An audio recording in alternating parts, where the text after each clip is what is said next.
aya boss. Hey, years ago I was imyaka inishize basically unemployed. nari umuntu w'umushomeri uraho, A wanderer. nari inzererezi pe, No home. ntagira yomba.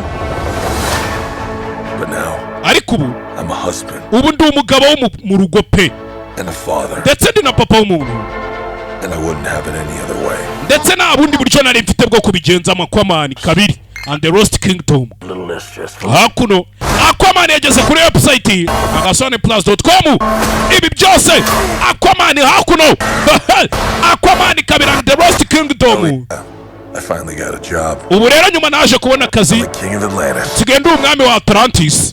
Hakuno umwami wa Atlantis Aquaman. People from every known species in the sea. Ati buri kiremwa cyose kiba mu nyanja ninjye ukiyoboye ndetse n'abantu babamo. That doesn't mean they all like me.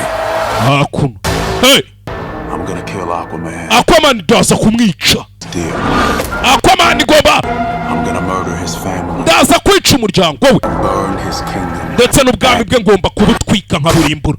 Manta hakuno He must be stopped or a global meltdown. uriya mugenga tugomba kumuhagarika ataratwika isi yose, kuko ari gucana ibintu biri kongera ubushyuhe ku isi kugira ngo isi irimbuke. Ewa muvandi kusigaye usa nabi, bimeze bite hakuno?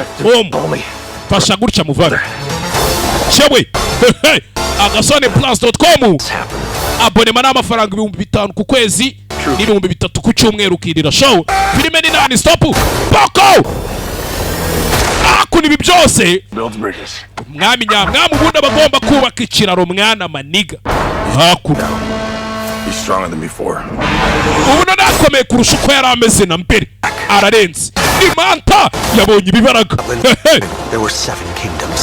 Kera habaga ubwami burindwi, There was a curse upon them all. ubwami bwasubiranyemo. Aquaman Manta hakuno The bloodline. akeneye amwe mu maraso y'umuryango wacu mwana, akeneye amaraso y'umuryango wacu chewe. I know what lies ahead, but we can't leave our children a world without hope. Uyu nguyu ari icyamutsindagiye hano. As you think, Ni kuri kubitekereza, ni kuri kubitekereza. Kiro gutya kingdoms will follow. nuyobora ubwami bwose bwa Atlantis buzagukurikira mwana. Aquaman kabiri.